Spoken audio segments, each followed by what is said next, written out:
Welcome to the Daily Drop on Pro Ball Daily. I'm Mike. And I'm Tara, bringing you all the biggest headlines, the wildest stats, and the hottest takes from across the sports world today. And Mike, let me tell you, we have got some absolute shockers in the power rankings today that are going to get people talking. Forget everything you thought you knew about the NBA and the EPL, because things are upside down. Upside down is an understatement, Tara. I'm looking at these power rankings and I might need to check if my screen is calibrated correctly. But before we dive into that madness, let's kick things off with the league that truly delivered a statement performance last night, the NBA.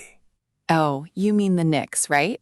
Because if you didn't catch it, the New York Knicks didn't just beat the Philadelphia 76ers. They absolutely demolished them, 137-98. That's a 39-point blowout, Mike. 39. That's a stat of the day if I ever saw one. A stat of the day indeed, Tara. And it puts them right in our Power Index top 5 at number 4. They're making a serious case for themselves. But speaking of the Power Index, let's talk about the real head-scratchers. Number 1, the Oklahoma City Thunder at 77.5 points. I mean, they've been good, but number 1, ahead of, well, everyone? And hold up, who's at number 2? The Los Angeles Lakers at 69.6 points. Mike, I love LeBron, but number 2 in the Power Index doesn't exactly scream consistent dominance for the Lakers this season. And then, the Charlotte Hornets at number 3? What is going on? Are we living in an alternate universe? I'm trying to wrap my head around it, Tara. OKC at the top is a testament to their young core, their dynamic offense, and their overall efficiency. They've earned that top spot with consistent high-level play. But the Hornets at number 3, just barely behind the Lakers and ahead of the Knicks and even the Spurs at number 5, that's the real curveball. Are we seeing a breakout season for Charlotte? What's driving this? I think it's got to be more than just a hot streak. For them to crack the top 3 in the entire league, they must be doing something incredibly right on both ends of the floor, probably exceeding expectations defensively. But let's not forget the flip side of this coin. These February trends are showing some wild swings. The Atlanta Hawks dropped 10.3 percentage points below their season baseline, and the Brooklyn Nets plunged 11.1, while the Boston Celtics, on the other hand, soared 10.4 points above their baseline in February. That Celtics trend is huge, Tara. After a bit of a mid-season low, they clearly found their rhythm.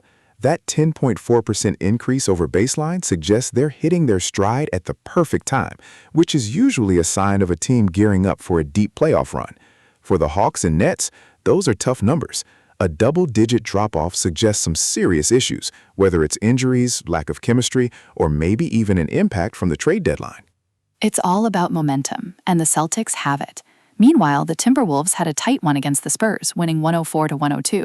That's a good win, but the Spurs at number 5 in the Power Index tell you they're no pushovers.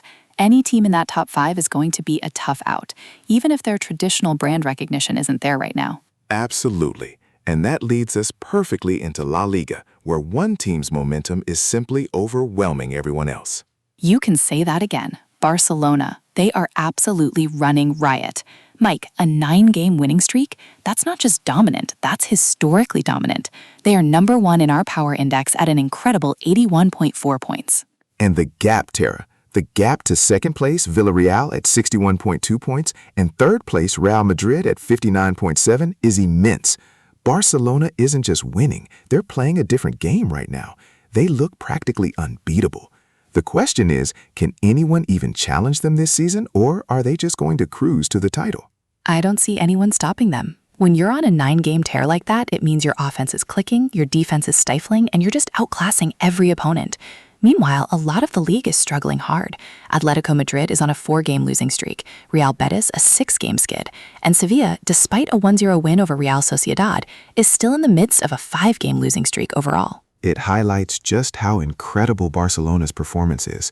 While other traditional powerhouses are faltering, they are just accelerating. That Sevilla win, while a positive result for them, doesn't negate the underlying issues shown by that trend. It's a very top-heavy league right now, with Barca seemingly in a league of their own. From one dominant league leader to another, but with a much bigger shocker right behind them in the EPL.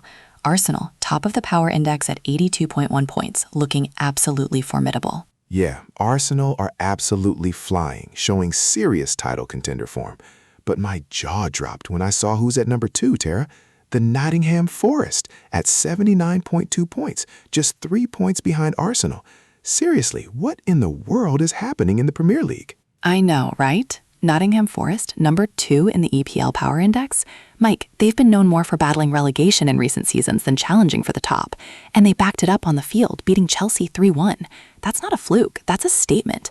They just took down a traditional Big Six club, which only further validates their surge. Are we looking at the biggest Cinderella story in Premier League history? It's certainly shaping up that way. To be ahead of Manchester City, who are at number 3 despite their 3-3 draw with Everton, and Brighton and Hove Albion at 4, and even Manchester United at 5, Forest is doing something spectacular. That win over Chelsea is concrete proof. It tells me they're not just getting lucky. They've genuinely found a system that works. Their players are executing, and they're playing with incredible confidence.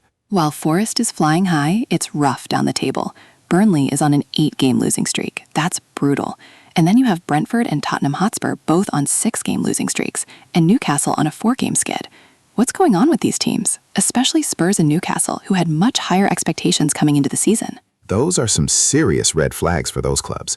A 6-game losing streak for Tottenham especially raises questions about their tactical approach and player morale. For Burnley, an 8-game streak is a clear sign that they are struggling to compete at this level, and relegation is a very real threat. It's a league of extremes right now, with a few teams absolutely dominating and a lot of others seemingly in freefall. All right, let's switch gears to the ice, because the NHL has a story that is an absolute roller coaster. The Boston Bruins' performance this season is wild. Wild doesn't even begin to cover it, Tara.